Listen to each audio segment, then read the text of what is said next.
চলমান দাবদাহ আগামীকাল পর্যন্ত অব্যাহত থাকতে পারে বলে জানিয়েছে আবহাওয়া অধিদপ্তর। ৩ তারিখের পর সারা দেশে বৃষ্টির প্রবণতা বৃদ্ধি পেলেও ১০ তারিখ থেকে তা স্বস্তিদায়ক হবে বলে জানিয়েছেন আবহাওয়াবিদ মোহাম্মদ শাহিনুল ইসলাম। এদিকে ঢাকা সহ দেশের বিভিন্ন জেলায় দাবদাহ অব্যাহত থাকায় চরম ভোগান্তিতে নিম্ন আয়ের খেটে খাওয়া মানুষ। জাকির হোসেন রানার ক্যামেরায় আরও জানাচ্ছেন বিপুল দেবরায়।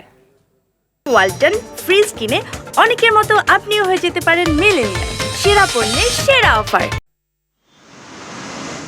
তীব্র তাপপ্রবাহে পুড়ছে দেশ, চারিদিকে শুধু শীতলতার হাহাকার। অসহনীয় এমন ভোগান্তি পোহাতে হচ্ছে গোটা জাতিকে।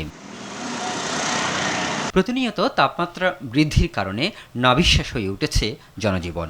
সাধারণ মানুষ বলছেন, অধিক হারে গাছপালা না থাকায় এমন পরিস্থিতি সৃষ্টি হয়েছে। এই গরমে ভালো করে কোনো কাজ করা যাচ্ছে না, রুমের ভিতরেও থাকতে পারতেছি না। ইনটলারেবল, যেটা অসহ্যনীয়। বাংলাদেশে যে গাছপালার অবস্থা, এখানে একটা পার্ক ছিল, পার্কটাও এখন অলরেডি ডেমোলিস্ট। গাছপালা থাকলে তো আলো বাতাস একটু ভালোই আমাদের জন্য সুবিধা। দেশে যে পরিমাণে গাছগাছালি ছিল আসলে এটা তো কেটে ফেলা হয়েছে। এখন আমরা যদি সবাই মিলে বৃক্ষরোপণটা আবার পুনরায় তৈরি করি তাহলে সেক্ষেত্রে হয়তো বা কিছুটা স্বস্তি ফিরতে পারে আমাদের মাঝে।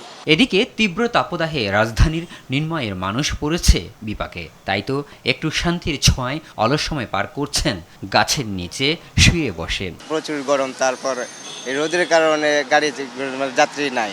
গরমের যে মনে করেন পরিমাণ তাপটা অন্য বছর হচ্ছে অনেক, মনে করেন আজকে 10-12 বছর এরকম গরম আমরা তাপ পাই নাই। তাপপ্রবাহ নিয়ে আবহাওয়া অধিদপ্তর বলছেন, 2 দিন পর সারা দেশে বৃষ্টির প্রবণতা বৃদ্ধি পাবে এবং পরিস্থিতি স্বস্তিদায়ক হবে। 3 তারিখের পরে বা তার কাছাকাছি সময় বৃষ্টির প্রবণতা সারা দেশে বৃদ্ধি পেতে পারে এবং সেই অনুসারে আমরা বলতে পারি যে হয়তো বা 4 কিংবা 5 তারিখে আমাদের সারা দেশের যে হিটওয়েভটা যেটা বয়ে যাচ্ছে সেটা কিছু অঞ্চল না, হয়তো বা সারা দেশ থেকে হয়তো বা আমরা উঠে যেতে পারে এই তাপপ্রবাহটা।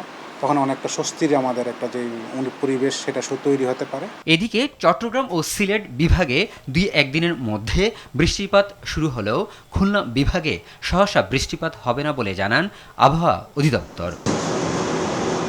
বাতাসে যেন আগুনের ফুলকা, এমন তাপপ্রবাহে বিপর্যস্ত হয়ে পড়েছে গোটা জাতি।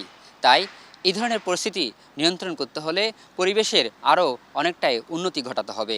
তাই অধিক হারে গাছ লাগানোর পাশাপাশি সংশ্লিষ্টদেরকে আরও বেশি এই পরিবেশের মান উন্নয়নে মনোযোগী হতে হবে বলে মনে করছেন বিশিষ্টজনরা। বিপুল দেবরাই, RTV, ঢাকা।